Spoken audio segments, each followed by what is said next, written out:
This is In Focus. Hello and welcome to this special entertainment edition of In Focus. I'm Ndimyake Mwakalyelye. And I'm Vincent McCory. Today we have a special music treat for you. Jackson Vunganyi, the co-host of VOA's fresh, fast-paced and interactive radio program Up Front, has interviewed a number of dynamic and cutting-edge musical artists. We have assembled two of Jackson's signature interviews and artist performances to bring to you today. We know you will enjoy what you see and hear. But first, recently I had an opportunity to interview Oliver Mtukudzi, one of Zimbabwe's most celebrated musicians. He is also a UNICEF Goodwill Ambassador for Eastern and Southern Africa, and he was recently named a Zimbabwe Tourism and Culture Ambassador too. Mtukudzi has earned a devoted following across Africa, and during my conversation with him, he reflected on his career and what influenced his music. When it comes to performance, the most comfortable place is on stage. Oh, I'll be just at home when I'm on stage.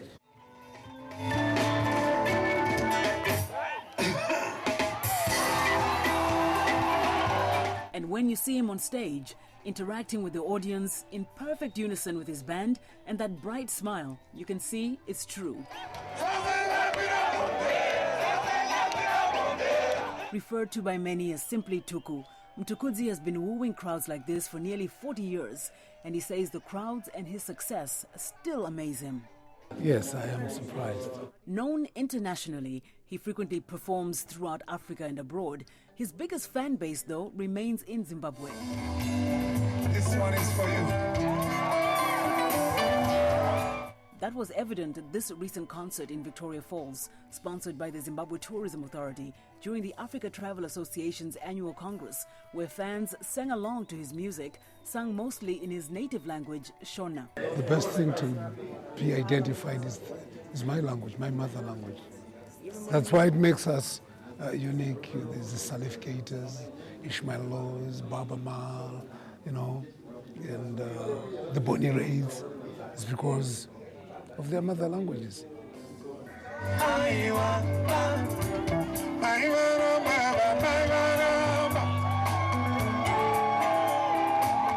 Mtukudzi says singing in Shona frees him to address a lot of touchy societal issues, such as the impact of AIDS, politics, and economic hardships on the common people, without being too explicit or finger-pointing at the country's leadership. That's the beauty of Shona. It's not really direct. It is what it is. It's full of examples and it's full of true sense of everyday living. It's not about building a nation and creating enemies in the process. No, it's about uniting everybody. It's about building a culture that will be profitable to the whole world. His ability to stay artistically neutral in a country that is so politically charged has earned him the respect of everyone, like Robert Mkondiwa, who credits Mtukudzi for exporting what he says is good about Zimbabwe. He's exported the music, the culture, the nation, the name. You go to the United States, a lot of people know about Oliver Mtukudzi basically. They know about Zimbabwe basically because Oliver Mtukudzi has done amazing stuff. He's a great musician, great choreographer, and as you can hear, the crowds love him, and that can only happen to somebody who's one of the best artists in the world. To those in Mtukudzi's generation, like Karikoga Kaseke, Chief Executive of the Zimbabwe Tourism Authority, the group instrumental in pushing for Mtukudzi being named the Tourism and Cultural Ambassador, he says he's the top entertainer. He is number one, and when we try to find who is number two, we find that he is number two, and until we go to number 5, he's number 1, he's number 2, he's number 3, he's number 4, he's number 5. So others will start from number 6 going on, and that is the effect. Despite his fame, Mtukudzi remains humble and modest, and this is clear in his response to Kaseke's compliment. He was joking. It's not that. How can that be possible? Apparently, I can endorse that. Well, Zimbabwe is full of talent. A lot of renowned artists here. They have what I don't have.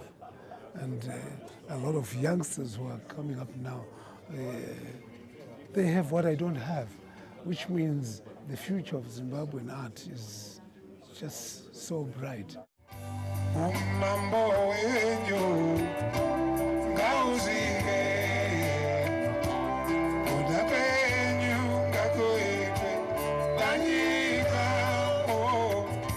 Mtukudzi has survived almost all original members of his band, the Black Spirits, and even his musically gifted son, Sam, with whom he sometimes performed.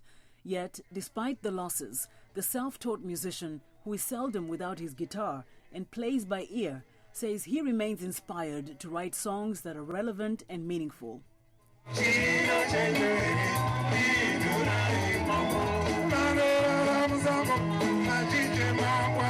Is the topic first.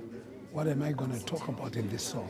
And whatever I talk about will give me an idea of a tune that goes along with it. Because I truly believe in a song that when one listens, believes in what I'm saying.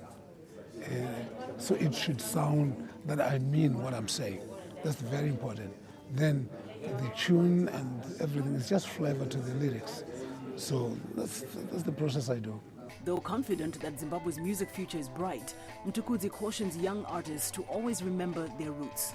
Youngsters just need to be helped to identify themselves and believe in who they are. And by so doing, they won't have competition, because God doesn't duplicate talent. It's you and you alone, and there will never be a better you than you. So if only our youngsters can believe in who they are and, make a hobby of what they want to be, but concentrate on who they are.